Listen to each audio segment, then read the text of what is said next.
Selamat pagi, jemaat yang dikasihi Tuhan Yesus. Majelis Gereja Semarang Barat mengucapkan selamat beribadah dalam ibadah keluarga dengan panduan yang disampaikan secara online. Selamat bergabung Bapak, Ibu, dan Saudara yang mengikuti ibadah ini dimanapun berada. Marilah kita mohon penyertaan Tuhan dalam ibadah ini. Ibadah hari ini akan dilayani oleh Pendeta Sedioko MSI dengan tema khotbah Dibangkitkan untuk Berkarya.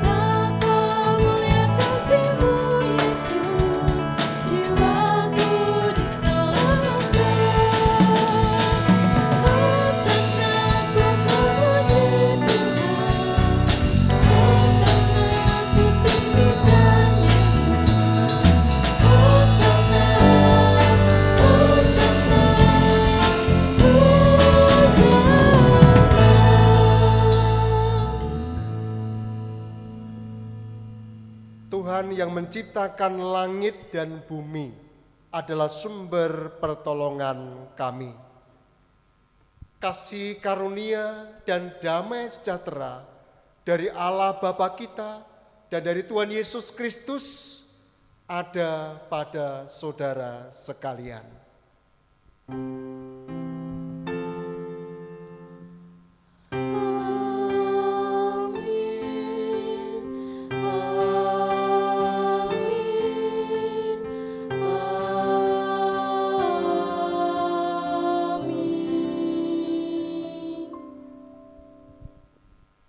Jemaat yang dikasihi Tuhan Yesus Kristus, mari kita naikkan pujian kita melalui pelengkap pirung jemaat 242 bait 1 dan baitnya yang kedua.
Jemaat yang dikasihi Tuhan Yesus Kristus, kita akan menerima hukum kasih dan berita anugerah yang dari Tuhan.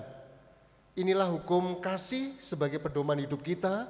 Kita dengarkan melalui Injil Matius 22 ayat 37 sampai dengan ayat yang ke-40 yang demikian sabdanya.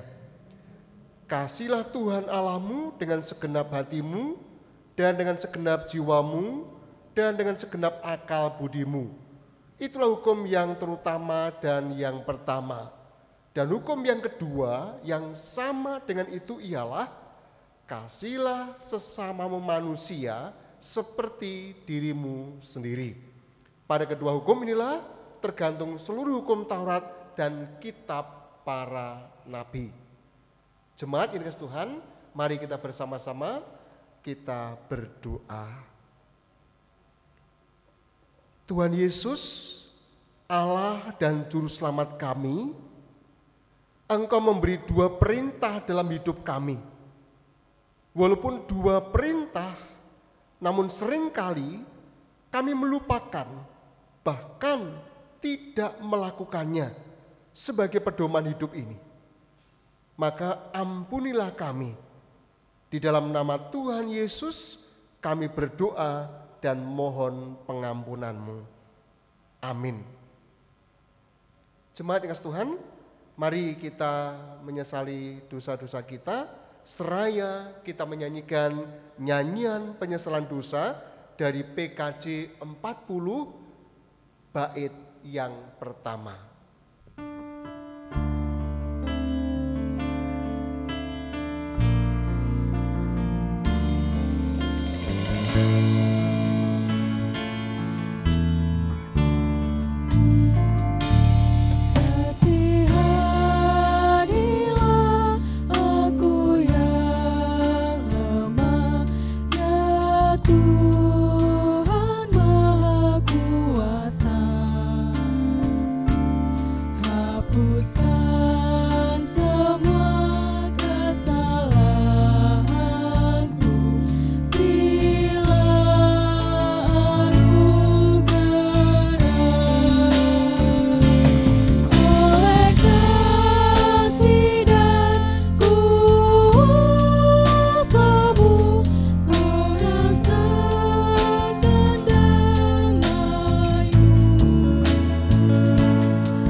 Bagi setiap orang yang dengan rendah hati dan tulus hati mengakui dosanya, Tuhan Yesus berkenan memberikan berita anugerah sebagaimana tertulis dalam 1 Petrus 1 ayat 18 sampai dengan ayat yang ke-19 yang demikian.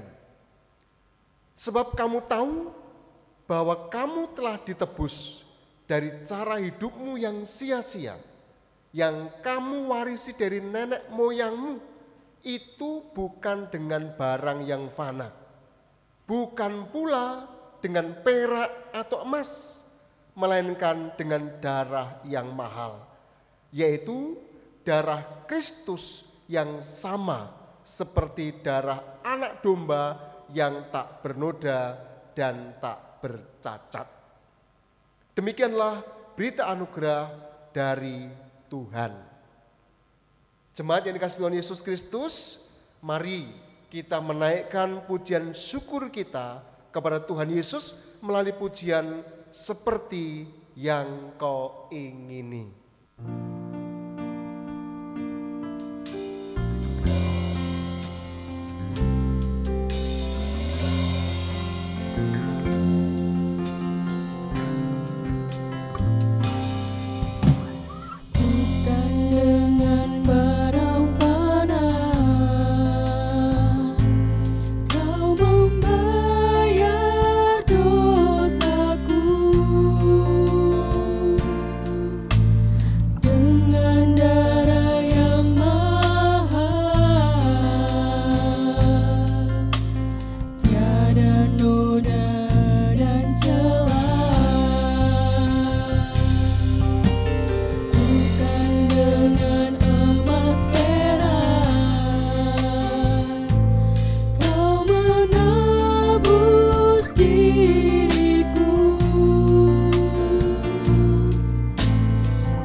Jemaat yang Tuhan, sebelum kita membaca dan merenungkan firman Tuhan, mari kita bersama-sama menyatukan hati, kita berdoa.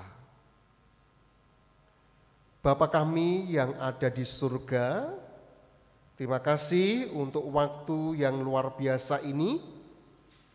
Jika sebentar lagi kami semua akan disapa oleh pemberitaan firman-Mu, biarlah firman-Mu menjadi inspirasi bagi kami semua di dalam kami memasuki Minggu Paskah ketiga ini. Oleh karena itu Tuhan Yesus, kami mohon berkat untuk lektor yang akan membaca sabda-Mu, dan mohon berkat juga untuk hamba-Mu yang akan menyampaikan firman-Mu. Di dalam nama Tuhan Yesus kami telah berdoa dan mengucap syukur. Amin. Pembacaan Injil diambil dari Injil Yesus Kristus menurut Lukas 24 ayat 13 sampai 35. Yesus menampakkan diri di jalan ke Emmaus. Pada hari itu juga 2 orang dari murid-murid Yesus pergi ke sebuah kampung bernama Emmaus, yang terletak kira-kira 7 mil jauhnya dari Yerusalem. Dan mereka bercakap-cakap tentang segala sesuatu yang telah terjadi. Ketika mereka sedang bercakap-cakap dan bertukar pikiran, datanglah Yesus sendiri mendekati mereka, lalu berjalan bersama-sama dengan mereka. Tetapi ada sesuatu yang menghalangi mata mereka, sehingga mereka tidak dapat mengenal Dia. Yesus berkata kepada mereka, "Apakah yang kamu percakapkan sementara kamu berjalan?" Maka berhentilah mereka dengan muka muram. Seorang dari mereka namanya Kleopas menjawabnya, "Adakah engkau satu-satunya orang asing di Yerusalem yang tidak tahu apa yang terjadi di situ pada hari-hari belakangan ini?" Katanya kepada mereka, "Apakah itu?" Jawab mereka, "Apa yang terjadi dengan Yesus orang Nazaret? Dia adalah seorang nabi yang berkuasa dalam pekerjaan dan perkataan di hadapan Allah dan di hadapan seluruh bangsa kami. Tetapi imam-imam kepala dan pemimpin-pemimpin kami telah menyerahkan dia untuk dihukum mati dan mereka telah menyalibkannya. Padahal kami dahulu mengharapkan bahwa dialah yang datang untuk membebaskan bangsa Israel. Tetapi sementara itu telah lewat 3 hari sejak semuanya itu terjadi. Tetapi beberapa perempuan dari kalangan kami telah mengejutkan kami. Pagi-pagi buta mereka telah pergi ke kubur dan tidak menemukan mayatnya.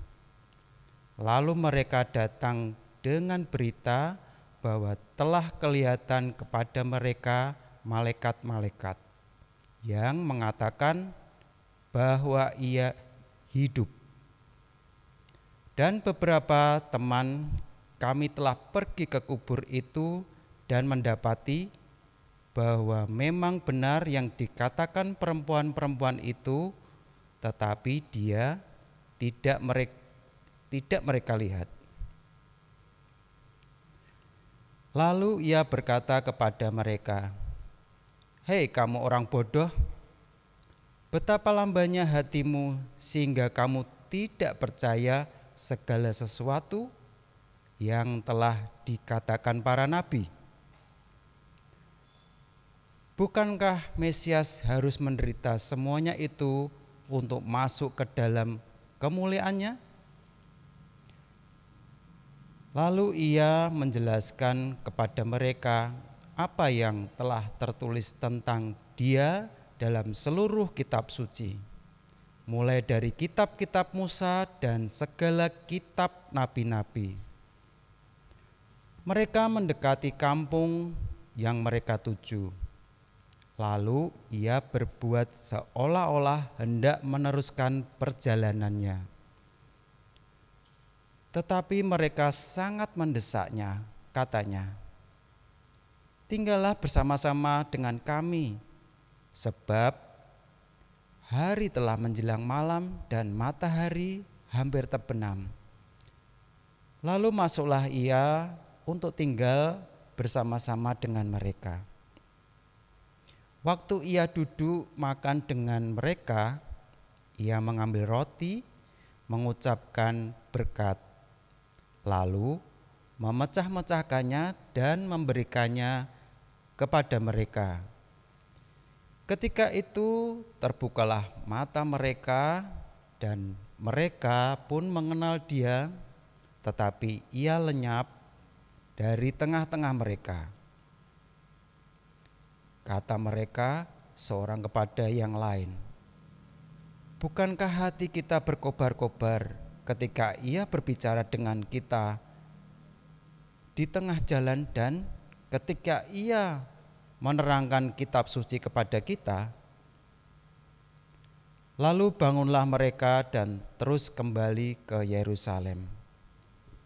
Di situ mereka mendapati ke-11 murid itu. Mereka sedang berkumpul bersama-sama dengan teman-teman mereka. Kata mereka itu, "Sesungguhnya Tuhan telah bangkit dan telah menampakkan diri kepada Simon." Lalu kedua orang itu pun menceritakan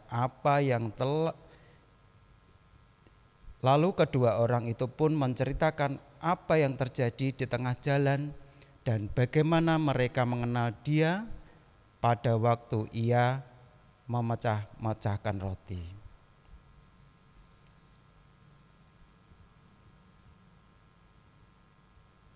Yang berbahagia ialah mereka yang mendengar firman Tuhan dan memeliharanya. Haleluya.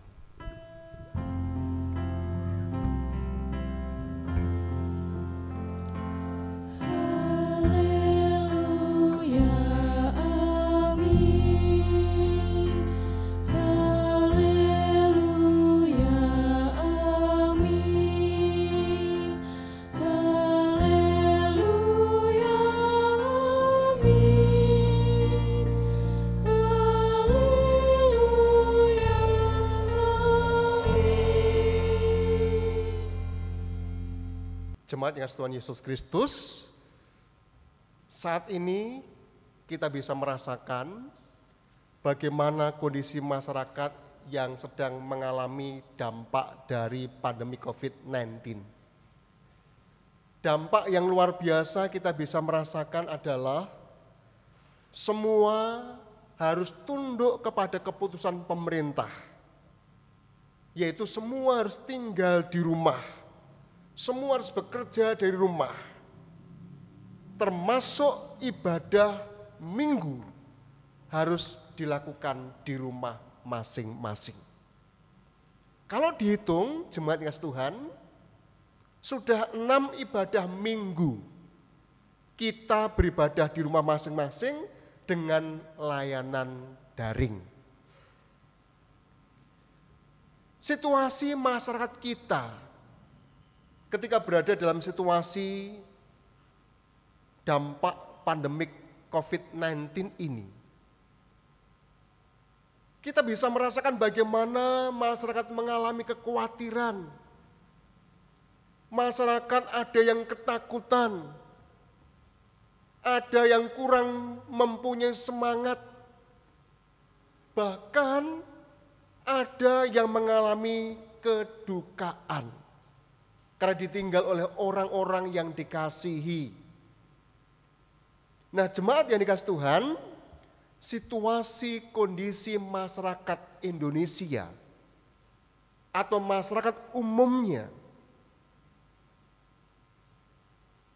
itu semua membuat umat manusia mengalami yang namanya keraguan-raguan. Situasi yang bercampur aduk tadi membuat orang juga mengalami keraguan-raguan. Sehingga kita bisa membuktikan bahwa di sana situasi kondisi ini membuat dampak, mempunyai pengaruh antara pengalaman hidup, iman, dan fakta.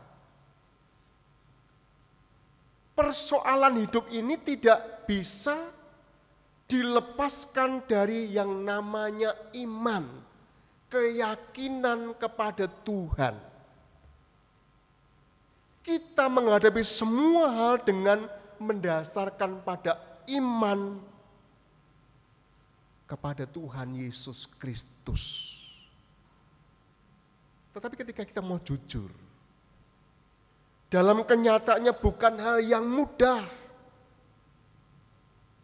Tidak mudah.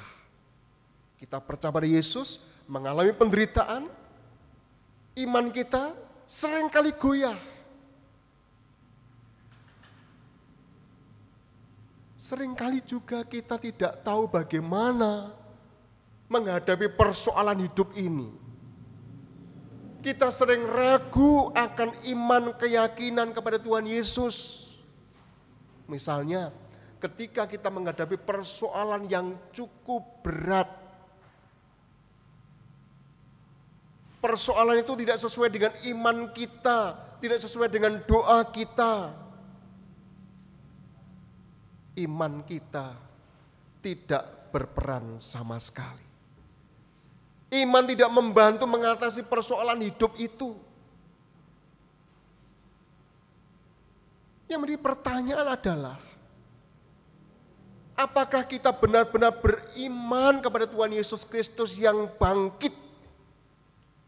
atau kita hanya memiliki pengetahuan tentang Kristus yang bangkit? Ini menjadi pertanyaan, menjadi pergumulan. Apakah iman kita memang tidak berakar di dalam Kristus Yesus yang bangkit itu? Nah, saudara-saudara yang dikasihi Tuhan Yesus Kristus, bacaan pagi hari ini, bacaan kita dalam Minggu Paskah 3 ini, melalui Injil Lukas 24, ayat 13 sampai dengan ayat 35, yang menceritakan tentang perjalanan menuju ke Emmaus. Ini hanya dimuat oleh Injil Lukas. Bacaan dalam Minggu Paskah ketiga ini hanya dimuat dalam Injil Lukas 24 ayat 13 sampai dengan ayat yang ke-35. Peristiwa penampakan Tuhan Yesus atau pengalaman dua orang murid yang disertai perjalanannya oleh Tuhan Yesus ini terjadi pada petang hari. Tepatnya pada hari kebangkitan Tuhan Yesus dari kematiannya. Kalau diperhatikan dalam bacaan tadi, dari Yerusalem menuju kampung Emmaus itu berjarak sekitar 7 mil. Ya, kalau dibuat hitung-hitungan kilometer sekitar 11 sampai 12 kilometer jauhnya.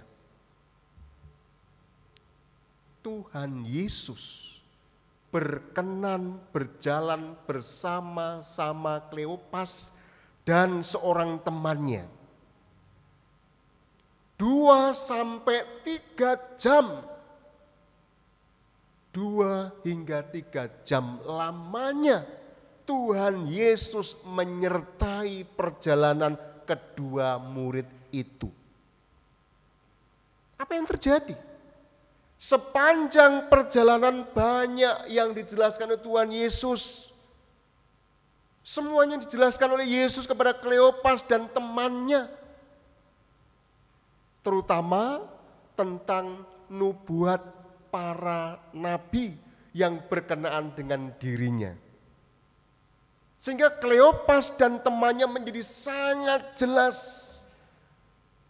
gamblang, bahwa Mesias itu harus menderita, Mesias harus mati, dan kemudian masuk dalam kemuliaannya.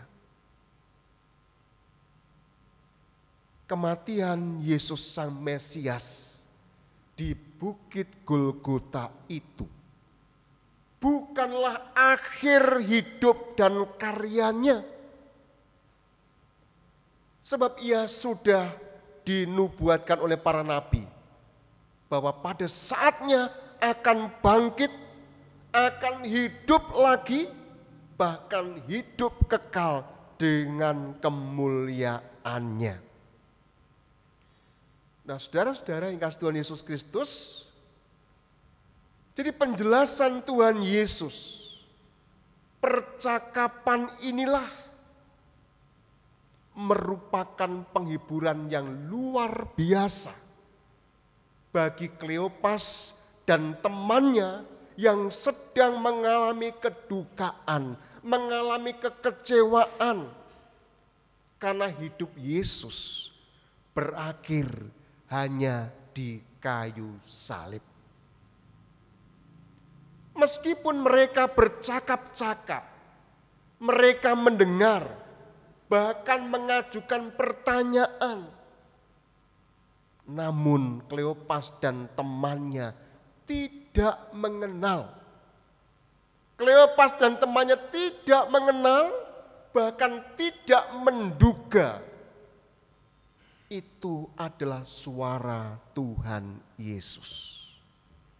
Pertanyaannya, kenapa bisa demikian? Kenapa bisa demikian? Ini adalah karena beratnya kedukaan. Bagaimana mereka sangat bingung.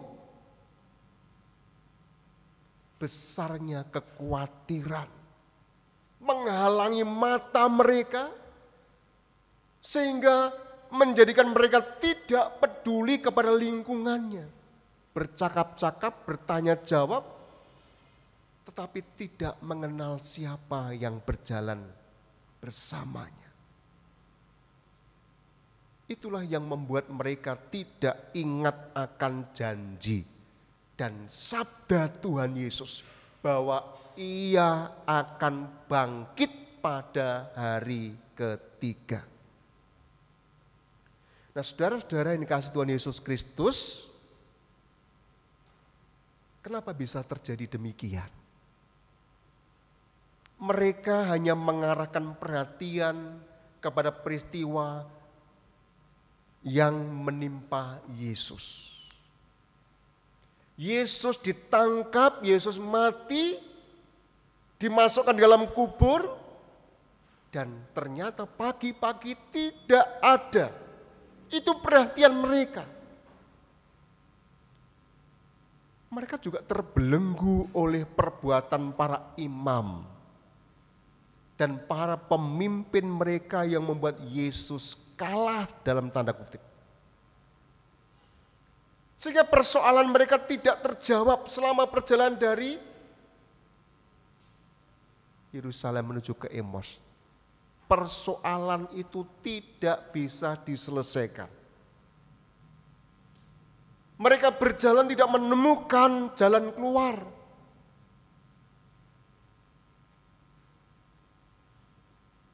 Lalu apa yang terjadi, saudara-saudara kasih Tuhan?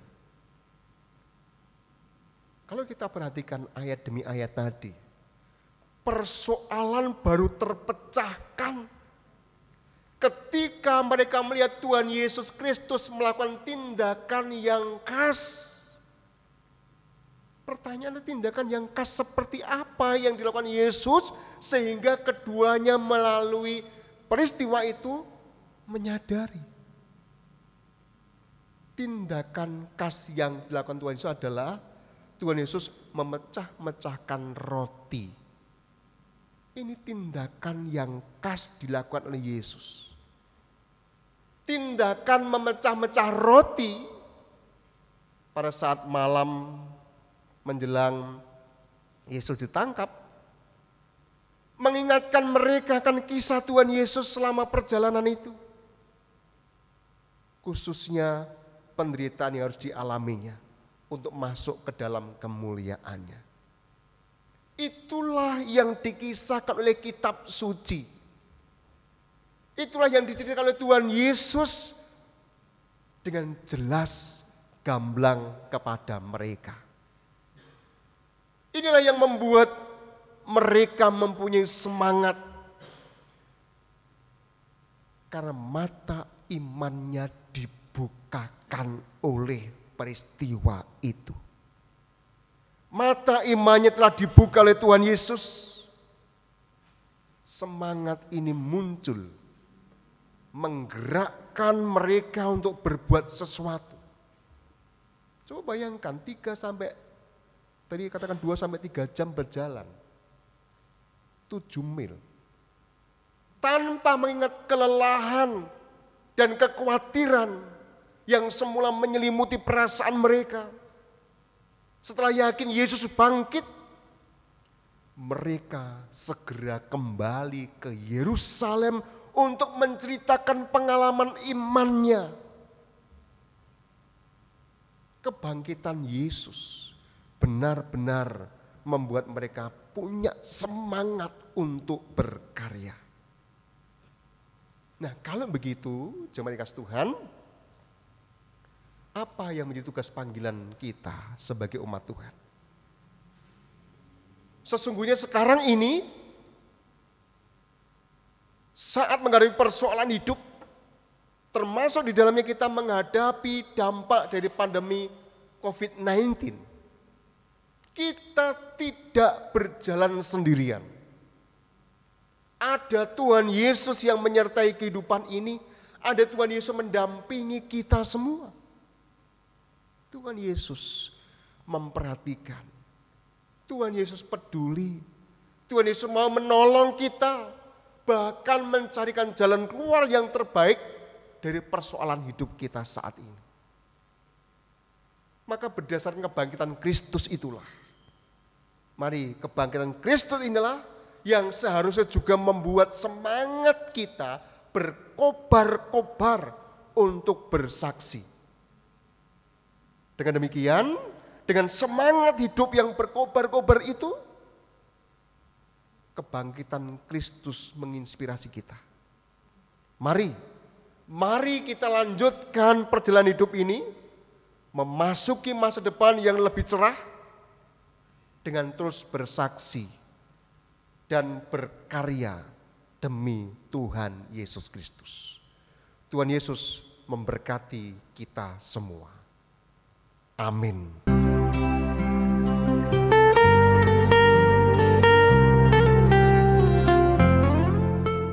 Jemaat kasih Tuhan, mari kita masuk dalam doa syafaat.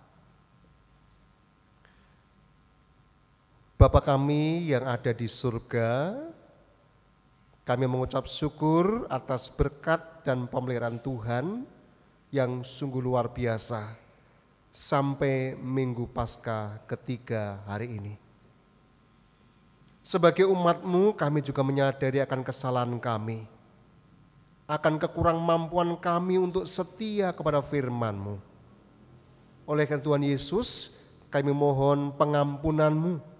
Dan biarlah Tuhan Yesus terus memberikan semangat kepada kami untuk terus boleh melakukan segala perkara sehingga kehidupan kami benar-benar bisa menjadi garam dan terang dunia.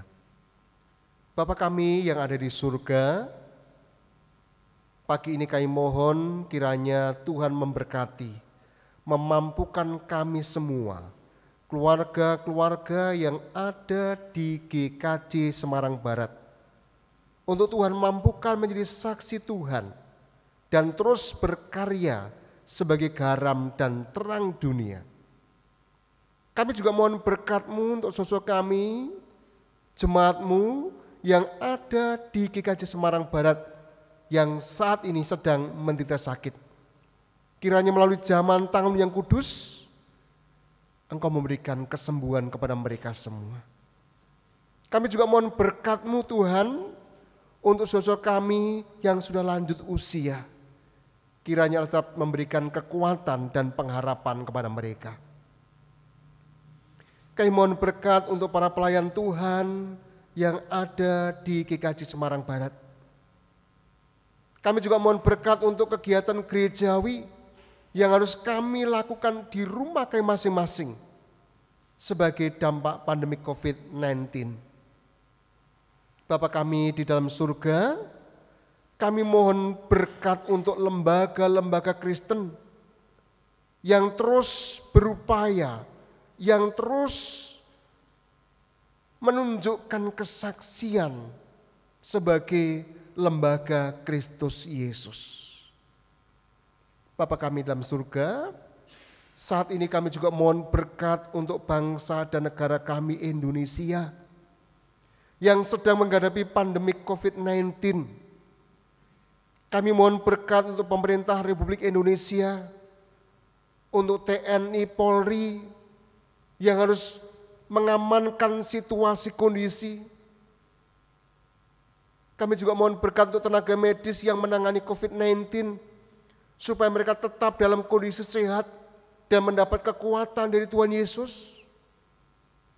Bagi pasien COVID-19, kiranya Allah terus menolong, memberkati, sehingga mereka mendapat pemulihan dan kesehatan. Kami juga bersyukur untuk pasien COVID-19 yang sudah sembuh. Kami bersyukur dan berterima kasih untuk perorangan, untuk lembaga-lembaga yang telah membantu, yang punya kepedulian, meringankan beban dari orang-orang yang terdampak COVID-19 ini. Bapa Surgawi, kami rindu rindu bersatu padu melawan COVID-19 dengan mengikuti himbauan pemerintah Republik Indonesia untuk tetap tinggal di rumah. Sekali Bapak berkati kami semua. Ibadah Minggu Paskah ketiga dari awal hingga selesai nanti, dan semua seluruh doa kami, doa syafaat kami ini, kami naikkan dalam nama Tuhan Yesus Kristus. Amin. Jemaat yang Tuhan, saya undang untuk bangkit berdiri. Bersama dengan umat Tuhan di sepanjang segala abad dan tempat, marilah kita ungkapkan iman percaya kita melalui pujian dari Kidung Jemaat 280 bait 1 sampai dengan baitnya yang ketiga.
Jemaat yang Tuhan, tiba saatnya kita akan bersama-sama mengaturkan persembahan syukur kepada Tuhan Yesus. Adapun dasar di dalam kita mengaturkan persembahan diambil dari Mazmur 116 ayat 12 sampai dengan ayat yang ke-14 yang demikian firman-Nya. Bagaimana akan kubalas kepada Tuhan segala kebajikan-Nya kepadaku?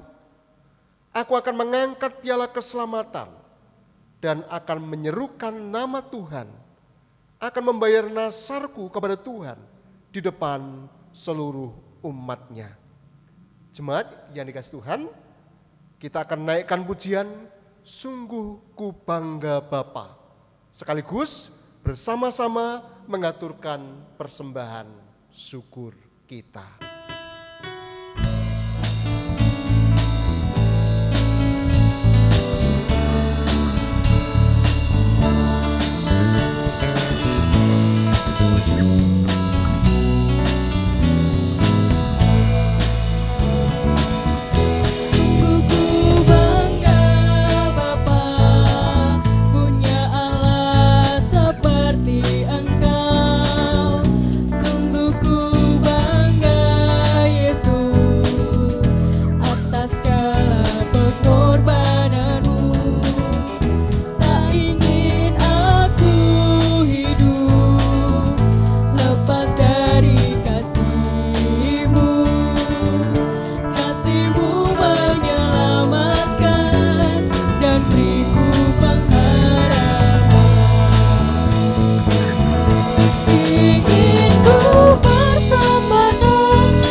Tuhan, mari kita menyatukan hati, kita akan berdoa untuk persembahan ini, dan nanti kita akan tutup dengan pujian doa Bapa kami.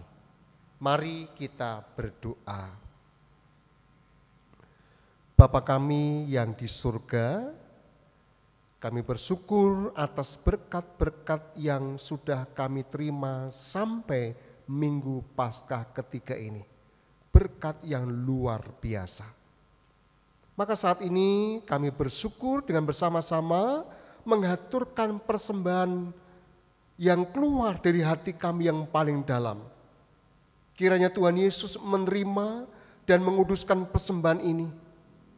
Kami juga mohon berkat untuk saudara kami yang telah ditunjuk untuk mengatur, mengelola persembahan ini. Kiranya semuanya boleh dilakukan dengan seturut kehendak-Mu. Doa persembahan ini kami naikkan di dalam nama Tuhan kami Yesus Kristus yang telah mengajarkan kepada kami tentang doa Bapa kami.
Jemaat yang dikasihi Tuhan, mari kita pujikan nyanyian pengutusan Engkau Ada.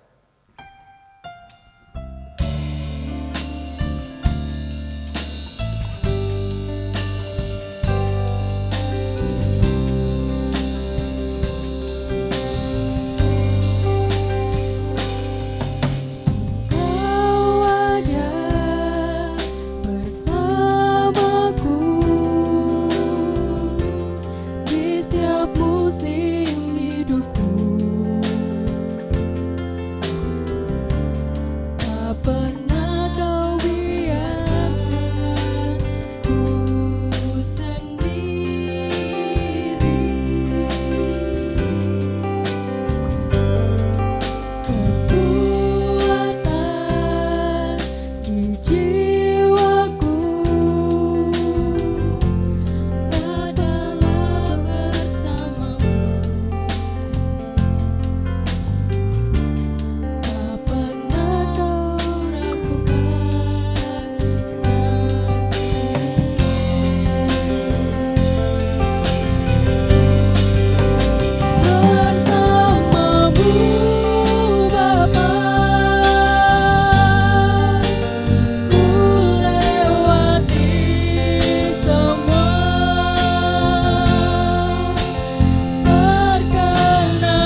Jemaat yang setuhan, saya undang untuk bangkit berdiri untuk menerima berkat yang dari Tuhan. Arahkanlah hatimu kepada Tuhan dan tetaplah menjadi saksi Kristus, serta teruslah berkarya untuk menjadi berkat bagi sesama. Untuk itu terimalah berkat yang dari Tuhan. Tuhan memberkati engkau dan melindungi engkau. Tuhan menyinari engkau dengan wajahnya dan memberi engkau kasih karunia. Tuhan menghadapkan wajahnya kepadamu dan memberi engkau damai sejahtera. Amin.